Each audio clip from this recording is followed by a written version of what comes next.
아버지 하나님 감사합니다. 우리가 죄인입니다. 내가 죄인입니다.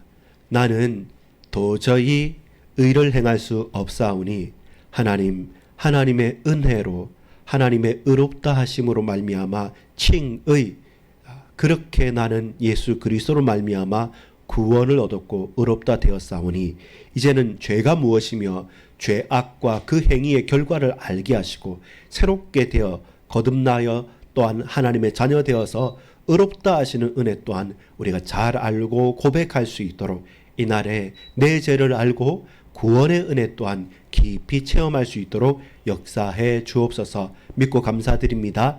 예수 그리스도 이름으로 간절히 기도합니다. 아멘. 여러분 반갑습니다. 오늘 우리 소요 예배 이 저녁에 함께 나눌 말씀을 제목은 내 죄를 네가 알렸다. 어디서 많이 들었던 패러디한 제목입니다. 근데 아주 중요한 것입니다.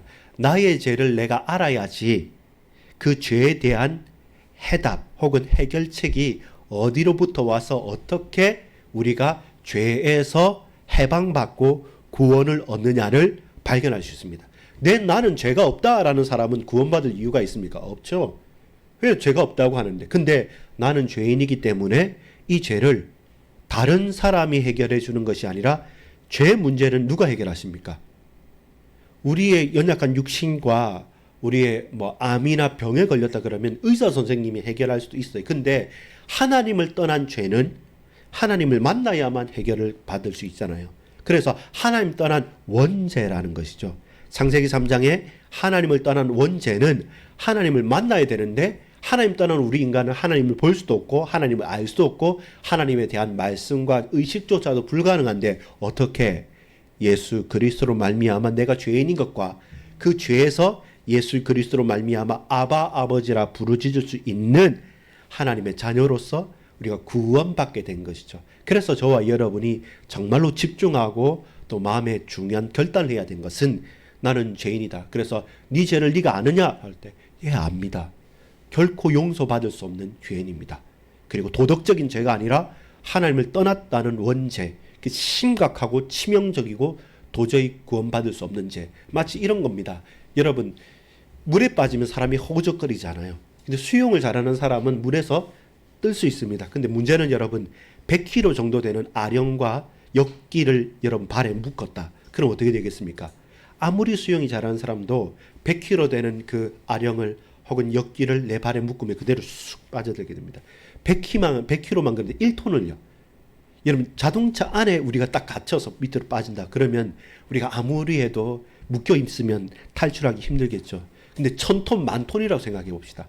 1000톤, 10,000톤 되는 그 큰 쇠구슬을 내 몸에 꽝꽝 묶어가지고 우리가 바다 한가운데 빠졌다. 그럼 우리는 나올 수 있을까요? 불가능하죠. 그 이상이란 겁니다.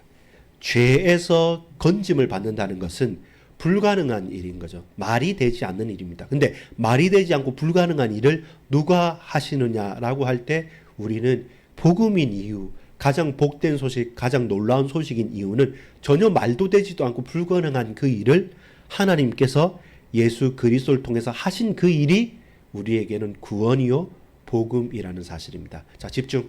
제 다 보입니다. 자, 우리 집중. 딱 조금만 집중. 자, 복음의 가장 핵심이 되어지는 중요한 내용은 우리가 죄인임을 알면 알수록 우리에게 복음이 필요한 것을 반대로 역설적으로 고백할 수밖에 없는 거죠. 자, 여러분 저기 잠시만 봐주실래요? 자, 그렇다면 오호라 나는 공고한 사람이다 라고 고백한 사람, 가장 주 안에서 나는 오직 예수 그리스도만 주만 위해서 라고 제일 많이 신약 성경에 편지를 보냈던 사람이 있습니다. 대전도자 그리고 사도이면서 선교사로 갔던 사람 누구일까요? 사도 바울입니다. 근데 그 사도 바울이 로마서 8장에 보면 로마서 7장 마지막과 8장에 연결해서 볼 때 오라 나는 공고한 자다.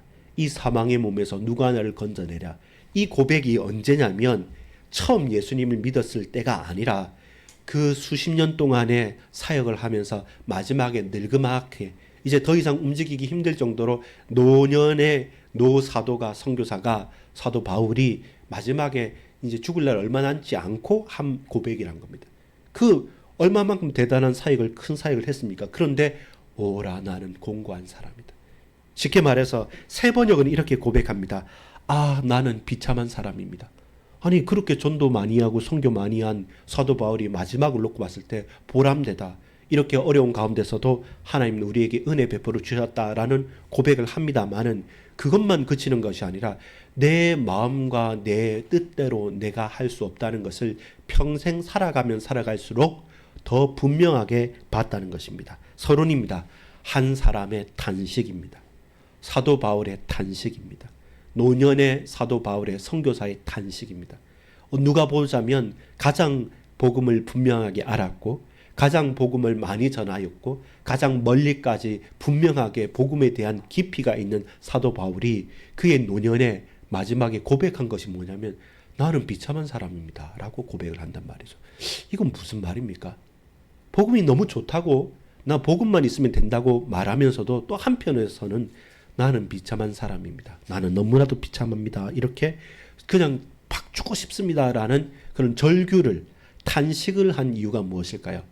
그 한 사람의 탄식을 여러분 듣고 있습니까? 이것이 쉽지 않은 일입니다. 자, 로마서 7장 21절에서 24절까지 보면 24절에 오호라 나는 공고한 사람이로다 이 사망의 몸에서 누가 나를 건져내랴. 이것이 사도 바울의 탄식입니다. 물론 그 탄식 이후에 로마서 8장 1절 2절에 보면 아주 놀랍게 고백합니다. 이 사망에서 나를 건져낸 부분, 우리가 육신으로 도저히 해결할 수 없는 가장 사망의 법에서 생명과 성령의 법으로 완전히 옮겼다는 것을 알고 있습니다. 알고 있는데 그리고 그것을 고백하는데 근데 시시때때로 내가 결규를 할 만큼 고통스럽게 부르짖을 만큼 힘들다는 겁니다. 무엇이요? 육체 가운데 육신 가운데 살아가는 것이 쉽지 않다라는 겁니다. 그 사도 바울조차도. 자, 여러분 저를 한번 봐주시겠습니까? 오늘까지가 인간에 대해서 네 번째인데요. 인간에 대해서 사랑받기 위해 태어난 사람이고 우리는 영혼과 육신을 가진 사람이라서 우리는 독특한 존재로 만들어되었고 그러면서도 또 우리 인간은 어떤 사람입니까? 우리 인간은 쉽게 말할 수 없는 하나님을 떠나버렸던 사람이죠.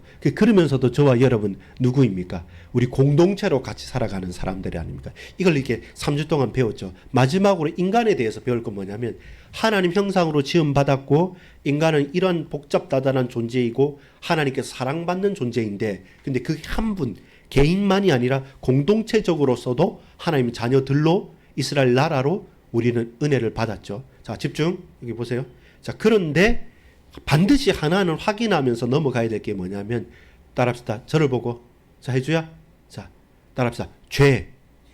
죄인, 죄악. 자 이거는 말하기 힘든 거잖아요.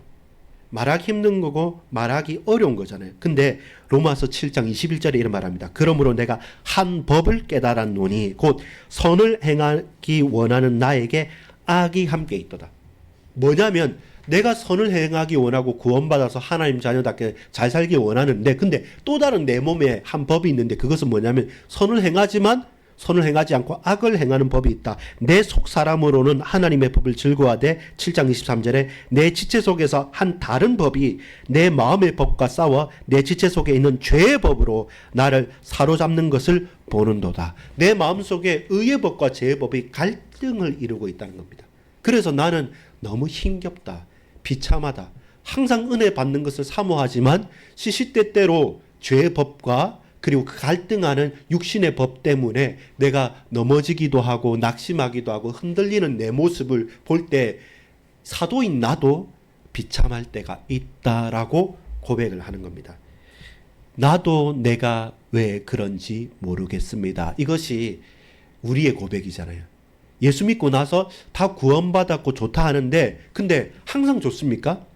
시험 보았을 때 끝나고 나면 좋지만 결과를 봤을 때 혹은 다른 사람과의 인간관계 가운데 상처를 받았을 때 큰 다른 불신자들도 건강하게 잘 사는데 건강검진 가운데 내게 큰 병이 왔을 때 왜 하나님 하필 나입니까?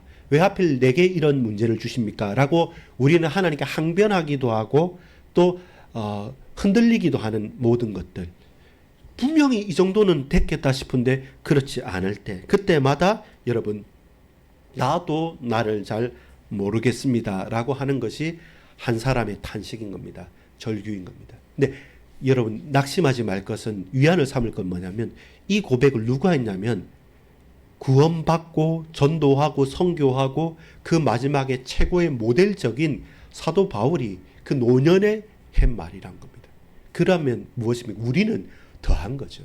우리도 우리 마음과 육신의 법 가운데, 갈등 가운데 늘 흔들릴 수 있다는 사실입니다. 로마서 7장을 한번 찾아봅시다. 로마서 7장, 지금 5장을 봤죠. 로마서 7장 16절, 17절, 19절을 한번 찾아봅시다. 여러분 로마서 7장 16절, 17절을 한번 같이 읽어보겠습니다. 시작.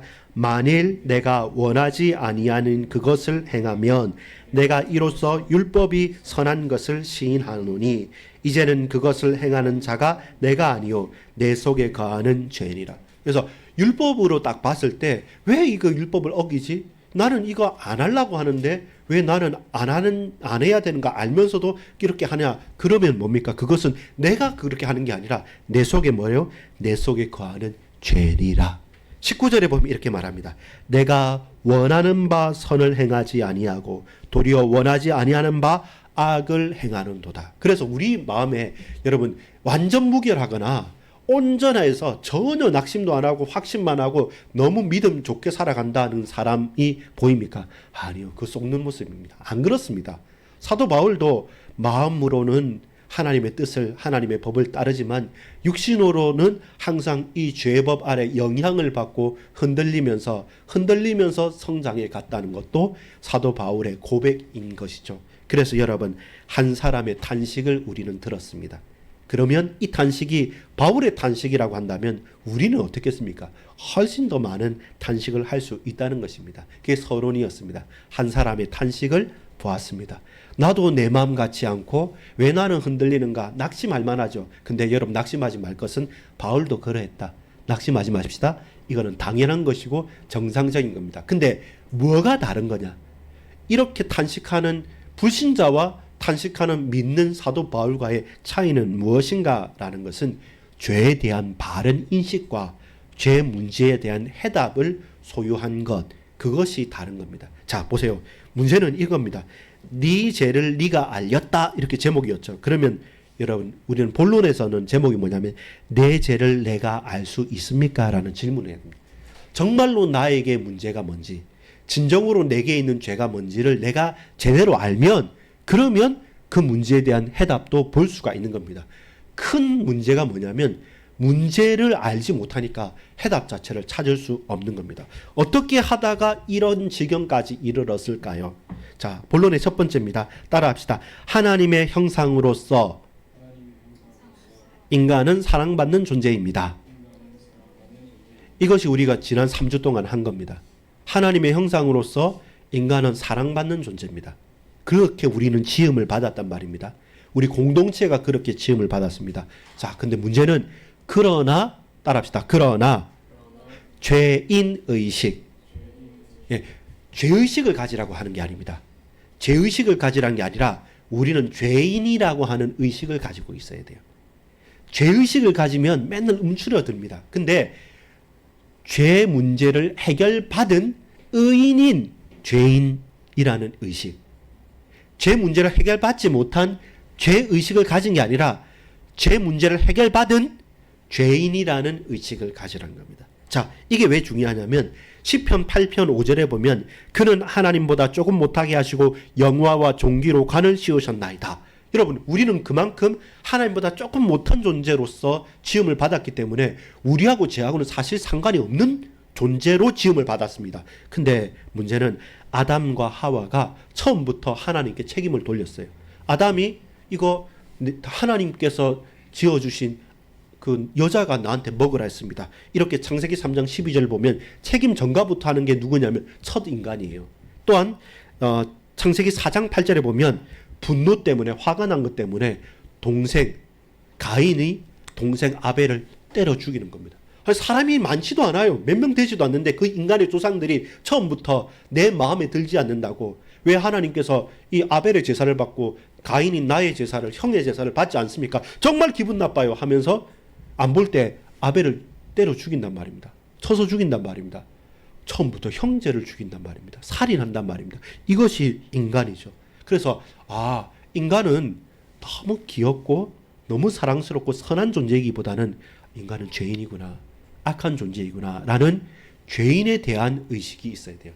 죄에 대한 인식을 알고 있어야지 정말로 정확한 것을 우리가 볼 수 있는 것입니다. 창세기 8장 21절은 어떤 거냐면 홍수 시대의 일이었어요. 자, 보세요. 사람이 마음에 계획하는 바가 어려서부터 악함이라. 이렇게 하나님께서 인간을 말합니다. 모든 것을 다 줬는데 노아 홍수 때 그 특징이 뭐냐면 죄악이 이 땅에 관영하였다. 의가, 은혜가, 사랑이, 행복과 기쁨이 충만한 게 아니라 죄가 땅에 가득 해서 서로 죽고 죽이고 먹고 죽이는 그런 일들이 계속 일어나서 하나님께서 홍수로 심판하시면 안 될 때까지 그렇게 인간의 죄악이 풍성해졌습니다. 무엇을 확인해야 됩니까? 인간의 원죄를 확인해야 됩니다. 우리는 선하게 지음을 받았지만 그러나 하나님을 떠났구나. 하나님을 떠나고 난 뒤에 우리의 모든 행동과 결과는 전부 다 뭐일 수밖에 없다? 죄일 수밖에 없다. 따라합시다. 선하게 지음 받았으나 하나님을 떠난 이유로, 타락한 이유로 우리는 죄인입니다. 그게 뭡니까? 원죄라는 거죠. 원죄를 가졌기 때문에 그 결과가 계속 자범죄, 또 다른 여러 가지 수많은 죄로 연결되어지는 거죠. 그래서 여러분 종교개혁가 루터는 노예 의지론이란 말합니다. 우리 인간은 뭡니까? 자유의지가 있어요. 스스로 판단을 하고 할 수 있는 의지가 있는데 하나님 떠나고 나서는 그 자유의지가 뭘로 바뀌었다? 노예의지로 바뀐 거죠. 죄에서 벗어나지를 못해요. 그렇게 거기에 쑥 빠지는 것이죠. 로마서 3장 10절에 이렇게 말합니다. 기록된 바 의인은 없나니 하나도 없으며 11절에 깨닫는 자도 없고 하나님을 찾는 자도 없고 로마 3장 12절에 다 치우쳐 함께 무익하게 되고 선을 행하는 자는 없나니 하나도 없도다. 비참한 거죠. 근데 이게 뭡니까? 우리의 본래 영적인 상태가 그런 거죠. 예수 그리스도로 말미암아 우리가 구원은 받았지만 예수님이 아니라고 한다면 모든 인류는 다 누구다? 죄인이다. 죄에 빠져 있는 죄인이다라는 죄인 의식을 가지고 있어야 됩니다. 그것을 가지고 있어야지만 그럼 이제 여러분 생각해 보십시오. 이 죄 문제 해결하지 못하면 아무도 구원받을 수 없구나 이렇게 볼 수가 있는 것이죠. 그래서 여러분 이 죄인 의식을 가졌기 때문에 저와 여러분에게 가장 필요한 것은 뭡니까? 죄 문제를 해결해야 됩니다. 근데 여러분 사단의 전략이 두 번째입니다. 왜 죄인이고 죄를 짓는 존재인지 알아야 되는데 마귀의 전략은 뭐냐면 죄를 숨기고 살라인 겁니다. 죄를 깨달아야 되는데 마귀의 전략은 뭐냐면 죄를 숨기고 살라. 자 보세요. 죄라는 말이 잃어버린 시대입니다. 여러분 죄인, 죄의식 이런 말을 잘 듣지 못해요. 그 대신 어떤 단어로 바뀌어지냐면 수치심, 두려움, 슬픔, 우울증 등의 부정적인 느낌을 주는 감정의 단어로 바꿔버려요. 죄라고 말을 안 해요. 죄인이라고 말을 안 해요. 그거 싫잖아요. 여러분 보세요. 제가 여러분한테 너 죄인이야 이렇게 말하면 의인은 그런 말하면 별로 감각이 없습니다. 근데 진짜 죄인은 죄 지은 사람은 죄인이야 이러면 화를 확 더 내는 거예요. 여러분이 만약에 부모님한테 뭐 잘못했을 때 찔릴 때 있지 않습니까? 그럼 화를 더 내잖아요. 막 오버하잖아요. 그것처럼 내가 찔리고 드러나니까 화들짝 놀라는 거예요. 그렇기 때문에 죄인 이 말을 하기 싫고 뭐 하냐면 수치심, 두려움, 분노, 우울증, 슬픔 그건 뭐냐면 죄의 원인이 아닙니다. 그건 전부 다 뭐였습니까? 전부 다 죄의 결과로 나타나는 것들이에요. 결과로 그 열매로 부스러기로 나타나는 것들을 대신 말하는 거죠. 그러니까 뭡니까? 그 원인이 되는 죄와 죄인이란 사실들을 계속 속이는 게 누구의 전략이다? 사단의 전략입니다. 그러니까 이 우울증을 치료하려고 그래요. 슬픔을 치유하려고 그래요. 불편함과 수치심을 모면하려고 그래요. 그러니까 거기에서는 예수님이 필요 없어요. 우울증 치료하기 위해서 약 먹으면 되고, 슬픔 치료하기 때문에 기뻐할 행복한 여행을 가면 되고, 힐링을 하면 되니까, 감정을 다스리려고 하니까 음악을 듣고 취미 활동을 하고 다른 사람의 돈을 가지고 바캉스를 하고 이런 것으로서 감정을 바꿀 수는 있단 말이죠. 계속 감정을 바꿔가고 근본적인 원인인 죄와 죄인이라는 사실들을 잊어버리게 만들고, 무슨 죄 같은 얘기 아니야, 그건 하지 마, 이렇게 하는 게 세상의 원리란 말이죠. 그렇잖아요. 세상은 죄에 대해서 말 안 합니다. 그 대신 죄의 결과로 나타나는 그 부정적인 감정들에 대해서는 그걸 치료해주면 뭐가 됩니까? 장사가 돼요. 돈이 된단 말입니다. 그걸 기쁘게 해주고 중독을 주기 때문에 그렇게 해서 있게 만들어주면 엄청난 비즈니스가 되기 때문에 세상은 전부 다 그 결과 부스러기를 가지고 왔다 갔다 그래요. 그러면서 그 근원은 모르도록 사단이 속인단 말이에요. 더 큰 문제는 뭐냐면 교회도 죄인이라고 말을 안 해요. 죄라고 말을 안 해요. 왜 그렇습니까? 사람이 듣기 싫어하니까. 하나님의 말씀은 오늘 로마서 보십시오. 계속 죄. 정말로 한 사람이 죄가 돼서 다 여러 사람이 되고, 여러 사람 한 사람이 의로서 다 의롭게 되고, 계속 죄에 대해서 너무나도 많이 말을 하는데, 성경은 말하는데 교회는 말하기 싫어요. 왜냐면 인기 없으니까. 또 그런 부정적인 이야기를 사람들이 싫어하니까 은혜는 말하고 사랑은 말하고 충만한 능력은 말하지만 죄에 대해서는 계속 잃어버렸어요. 잊어버리기를 원해요. 근데 그건 뭡니까? 아까도 말했지만 사단의 전략입니다. 우리는 알아야 돼요. 내가 얼마나 귀한 하나님의 존재인데, 그런데 우리는 누구라고요? 죄인이란 거죠. 하나님께서 이렇게 선하고 영육 그리고 혼을 가지고 우리를 만드셨는데, 하나님 사랑받기에 합당한 존재로 만들었는데, 그런 우리가 하나님 떠났구나. 그래서 치명적인 죄에 빠졌구나. 이거 근원이 하나님 떠났다는 것, 사단의 유혹이고 우리의 책임이구나.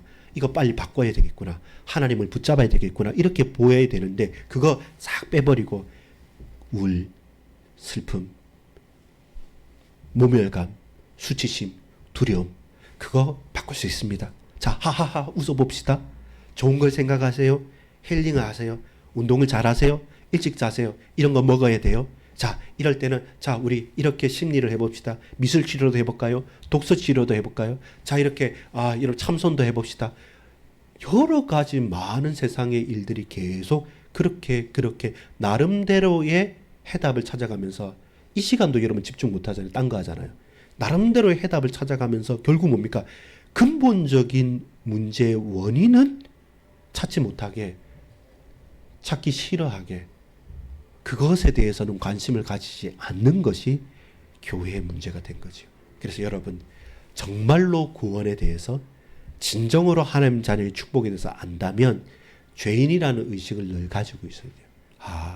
하나님의 은혜가 아니면, 오직 예수가 아니면, 그 죄에서 구원받는 게 아니면 내가 사는 게 헛것이구나 라는 사실을 분명히 아는 게 무엇보다도 중요합니다. 그래야지만 복음이 더욱더 복음으로 우리에게 보여지는 것입니다. 세 번째입니다. 죄를 알아야 죄를 이긴다. 자, 첫 번째는 뭐였습니까? 사랑받는 존재이지만 죄인의 의식을 가져야 된다. 죄 문제 해결받은 죄인이지만 죄인 의식은 가져야 된다. 근데 사단의 전략은 뭡니까? 죄를 숨기고 살라는 거죠. 근데 우리는 뭐 해야 되냐? 세 번째는 죄를 알아야 죄를 이긴다. 따라합시다. 죄를 알아야 죄를 이긴다. 무지하면 당한다는 말입니다. 성경적인 죄가 뭐고, 성경적인 죄인이 뭐고, 성경적인 구원받은 믿음으로 구원받은 우리는 어떤 존재로 바뀌었는가를 죄를 알아야 죄를 이기는 것입니다. 결국 죄를 제대로 알아야 죄에서 벗어나고 죄를 이길 수 있다라는 겁니다. 오늘 지금 엄청나게 죄에 대해서 많이 말했죠. 왜냐하면 은혜가 더한 것에 죄가 더하고 죄가 더한 것에 은혜가 더하기 때문에, 이 죄가 풍성하게 많잖아요. 그러면 거기에 은혜가 아니면 살아날 수 없기 때문에 더더욱 은혜가 필요한 것처럼 죄를 알아야 죄를 이기는 것입니다. 에스겔서 33장 11절에 이렇게 말합니다. 나는 악인이 죽는 것을 기뻐하지 아니하고 악인이 그의 길에서 돌이켜 떠나 사는 것을 기뻐하노라. 하나님께서 심판하기 위해서 죽이려고 하는 게 아니라 악인이 죽는 것 기뻐하지 않는다. 악인이 그 죄에서 떠나서 의롭게 되는 것, 그걸 하나님께서는 기뻐하십니다. 동시에 예레미야 29장 11절에 보면 너희를 향한 나의 생각을 내가 아나니 평안이요 재앙이 아니니라. 따라합시다. 너희를 향한 나의 생각을 내가 안 하니 평안이요 재앙이 아니니라. 너희에게 미래와 희망을 주는 것이니라. 이게 하나님의 마음이죠. 재앙이 아닙니다. 평강이요 편안이고 은혜입니다. 우리에게 미래의 소망과 희망을 주시는 것인데 우리는 그걸 거부하죠. 왜 거부합니까? 죄를 몰랐기 때문에. 무지해서 거부하고 알아도 사단에게 속아서 거부를 하는 거죠. 그래서 우리는 알아야 됩니다.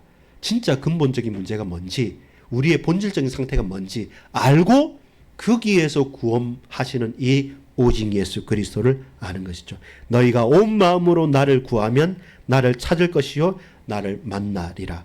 하나님께서 인간의 죄를 말씀하시는 것은 죄인을 심판하시기가 아니라 원래 목적은 죄인을 구원하시기 위한 겁니다. 그래서 여러분, 죄를 말하는 것은 죄에서 해방받고 문제를 해결받고 그 죄에서 거듭나서 우리가 의인이 되기 위해서 우리는 그리스도 예수 안에서 성경적인 죄가 뭔지, 죄의 해방이 뭔지를 알아야 하는 것입니다. 결론을 맺겠습니다. 여러분, 잘 생각하셔야 됩니다. 우리는 구원받은 하나님의 자녀인데 근데 우리는 죄인이라고 하는 의식을 늘 가지고 살아야 됩니다.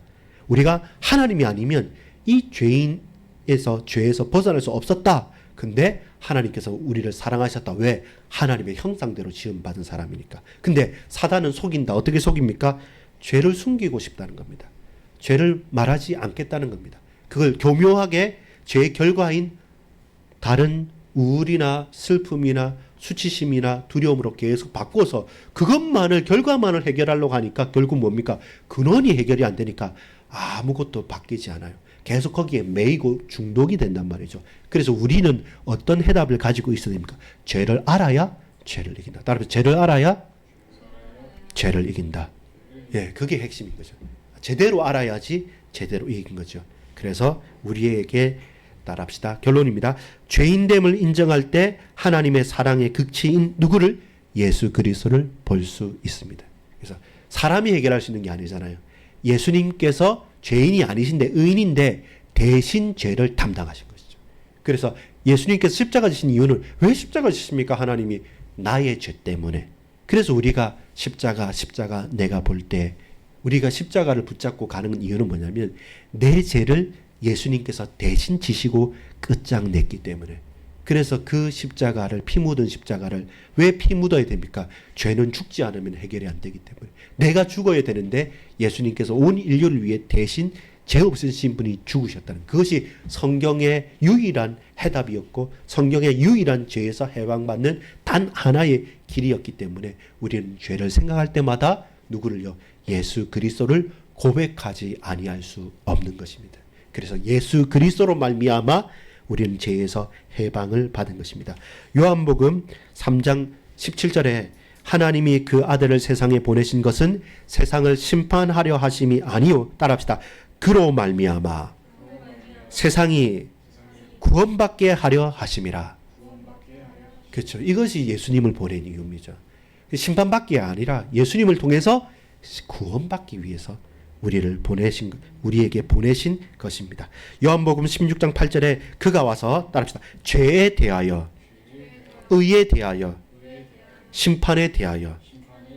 예, 죄와 의와 심판에 대해서 말씀하는데 이게 중요 구절입니다. 요한복음 16장 8절, 9절, 10절에 보면 죄에 대하여라 함은 그들이 나를 믿지 않는 것. 하나님을 믿지 않는 것이 죄예요. 여러분, 실수하고 도덕적인 나쁜 일을 하는 게 죄가 아니라 하나님 믿지 않는 게 죄고 그 결과로서 그 나쁜 일이 일어나는 거죠. 의에 대하여라 함은 내가 아버지께로 가서 너희가 다시 나를 보지 못하면. 하나님께서, 의라는 것은 예수님께서 이 죄의 문제를 해결하고 하나님께로 가는 것. 이것이 우리를 대속하신 것이 의라는 사실입니다. 디모데전서 2장 4절을 읽고 마무리를 짓겠습니다. 따라합시다. 하나님은 모든 사람이 구원을 받으며 진리를 아는 데에 이르기를 원하시느니라. 하나님은 모든 사람이 구원을 받으며 진리를 아는 데에 이르기를 원하시느니라. 여러분, 우리를 심판하시기 위해서가 아니라 우리를 구원하시고 우리에게 참된 자유를 주시기 위해서 우리에게 죄가 무엇인지 성경은 드러내는 겁니다. 결국 죄를 드러날 때마다 두 존재를 알게 됩니다. 하나는 뭡니까? 구원자 예수 그리스도. 또 하나는 뭡니까? 이 죄를 가지고 우리를 속이고 우리를 참소하는 사단. 이 두 가지가 보여지는 거죠. 죄에 대해서 모르면 예수님 필요가 없습니다. 그리고 판판이 사단에게 속고 넘어지게 되는 것입니다. 여러분, 하나님을 아십시오. 정확하게 죄가 뭔지 알고 그냥 일반적인 세상이 말하는 죄, 잘못했다라고 하는 그 판정에서 하는 것이 아니라 성경적인 죄와 죄인을 알고 나는 구원받은 하나님의 백성이구나 라는 것을 분명히 아는 저와 여러분 되기를 간절히 소망합니다. 기도하겠습니다. 아버지 하나님, 믿음 뒤에도 늘 죄책감에 시달리는 것은 잘못이지만 인간의 죄성을 아는 죄인 의식은 절대로 놓치지 않게 하여 주옵소서. 홍수 때 노아 한 사람을 살리고 세상 모든 사람을 다 심판하셨습니다. 그러나 이제 모든 사람을 살리기 위해 한 사람 예수 그리스도를 죽게 하사 대속하게 하사 우리를 구원하셨사오니 우리가 죄인입니다. 그러나 구원받은 죄인, 의인으로 칭함을 받았사오니 이제는 항상 우리가 죄인임을 알고 그 속에서 예수 그리스도로 구원받았다는 분명한 복음의 사실을 고백하는 증인으로 살아가게 하옵소서. 예수 그리스도의 이름으로 간절히 기도합니다. 아멘.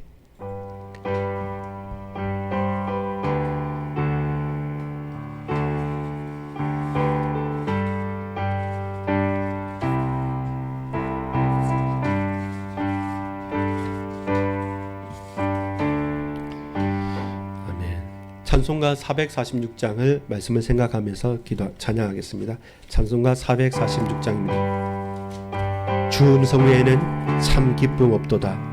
죄인인 우리를 부르셔서 우리를 구원하신 주의 음성에 우리가 기쁘고 감사함으로 화답하기를 소망합니다. 446장입니다. 주 음성 외에는 주 음성 외에는 참 기쁨 없도다. 날 사랑하신 주 늘 계시옵소서. 기쁘고 기쁘도다. 항상 기쁘도다. 나 주께 왔사오니 복 주옵소. 나 주께 왔으니 나 주 복 주시옵소서. 복 주시. 주 함께 계시면 주 함께 큰 시험 이기네. 큰 시험 기쁘고 기쁘도다. 기쁘고 기쁘도다. 항상 기쁘도다. 나 주께 왔사오니 복주. 나 주께 왔으니 복 주시옵소서. 나 주께 왔으니 복 주시. 주 함께 계시면 주와 큰 시험 이기네. 큰 시험 이기네. 기쁘고 기쁘도다. 항상 기쁘도다. 나 주께 왔사오니 복주. 주 떠나가시면 주 내 생명 헛되네. 내 생명 헛되네. 기쁘나 슬플 때 늘 계시옵소서. 기쁘고 기쁘도다. 항상 기쁘도다.